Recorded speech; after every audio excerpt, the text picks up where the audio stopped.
السلام علیکم۔ آغاز نو کے صارفین کے لیے ایک بار پھر حاضر خدمت ہے۔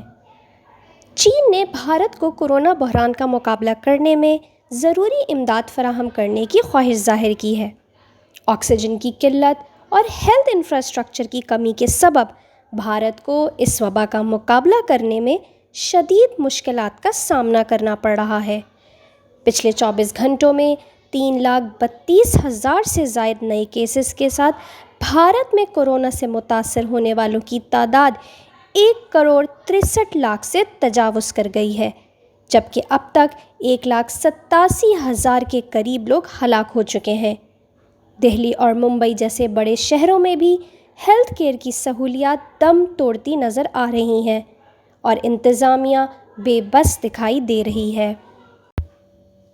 چینی وزارت خارجہ کے ایک ترجمان وانگ وین بین نے جمعرات کے روز میڈیا کے سوالوں کے جواب میں کہا کہ چین کو بھارت میں کورونا وائرس کی وبا سے پیدا شدہ تشویشناک صورتحال کا علم ہے اور اسے یہ بھی معلوم ہے کہ بھارت اس وبا کی روک تھام کے لیے ضروری ساز و سامان کی عارضی قلت سے دوچار ہے۔ وانگ کا کہنا تھا، چین بھارت کو تمام ضروری مدد اور تعاون فراہم کرنے کے لیے تیار ہے تاکہ وہ اس وبا پر قابو پا سکیں۔ انہوں نے تاہم یہ تفصیل نہیں بتائی کہ یہ امداد کن اشیاء پر مشتمل ہوگی۔ چینی وزارت خارجہ کے ترجمان کا مزید کہنا تھا کہ یہ نیا کورونا وائرس پوری انسانیت کا دشمن ہے اور پوری عالمی برادری کو وبا کے خلاف متحد ہو کر مقابلہ کرنا چاہیے۔ شمالی اور مغربی بھارت میں صحت کے حکام کا کہنا ہے کہ حالات انتہائی تشویشناک حد تک پہنچ چکے ہیں۔ بیشتر اسپتالوں میں کوئی بیڈ خالی نہیں ہے، حتیٰ کہ مریضوں کو زمین پر یا اسپتال سے باہر اسٹریچر پر رکھ کر علاج کیا جا رہا ہے اور آکسیجن ختم ہوتی جا رہی ہے۔ بھارت نے ابھی اس بیان پر کوئی رد عمل ظاہر نہیں کیا ہے اور نہ ہی یہ پتہ چل سکا ہے کہ آیا چین نے امداد کی باضابطہ پیشکش کی ہے یا نہیں۔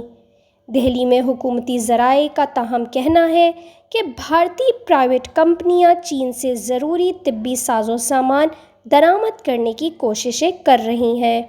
بھارت نے بھی مدد کی تھی۔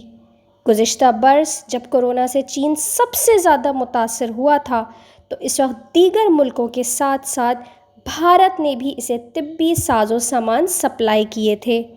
بھارت نے ماسک، دستانے اور دیگر ضروری آلات پر مشتمل 15 ٹن طبی ساز و سامان فراہم کیا تھا۔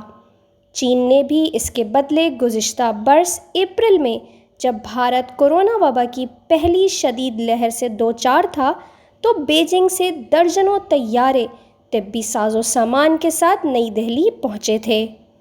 تاہم بھارت کی مشرقی سرحد پر فوجی تنازع پیدا ہو جانے کے سبب دونوں ممالک کے تعلقات کشیدہ ہو گئے اور ایک برس سے زائد کا عرصہ گزر جانے کے بعد بھی صورتحال پوری طرح معمول پر نہیں آ سکی۔ بھارت کو اس وقت سب سے زیادہ قلت آکسیجن کی ہو رہی ہے، گو کہ مودی حکومت نے تمام ریاستوں کو یقین دہانی کرائی ہے کہ آکسیجن کی کمی نہیں ہونے دی جائے گی۔ تاہم مختلف شہروں میں بالخصوص پرائیویٹ ہسپتال آکسیجن کی شدید قلت کی شکایت کر رہے ہیں۔ بعض ہسپتالوں نے آکسیجن کی کمی کی وجہ سے لوگوں کو اپنے مریضوں کو کسی دوسرے ہسپتال میں لے جانے کا مشورہ دیا ہے۔ بھارتی وزارت صحت نے گزشتہ ہفتے کہا تھا کہ بیرونی ملکوں سے آکسیجن درآمد کرنے پر غور کیا جا رہا ہے۔ سرکاری ذرائع کا تاہم کہنا ہے کہ چین ان ملکوں میں شامل نہیں ہے جن سے آکسیجن درآمد کرنے کی بات ہو رہی ہے۔ ان کا کہنا تھا کہ بھارت بالخصوص خلیجی ممالک اور سنگاپور سے آکسیجن منگوانے پر غور کر رہا ہے۔ دوسری طرف ایدھی فاؤنڈیشن نے بھی بھارت کو 50 ایمبولینس اور طبی عملہ فراہم کرنے کی پیشکش کی ہے، جس پر اب تک ہندوستان کی حکومت نے کوئی رد عمل نہیں دیا ہے۔ ہماری دعا ہے کہ اللہ آپ کو اور آپ کے اہل خانہ کو اس وبا سے اپنے حفظ و امان میں رکھے۔ ہماری ویڈیو اگر آپ کو پسند آئی ہو تو لائک کریں، چینل کو سبسکرائب کریں۔ انشاءاللہ پھر حاضر ہوں گے۔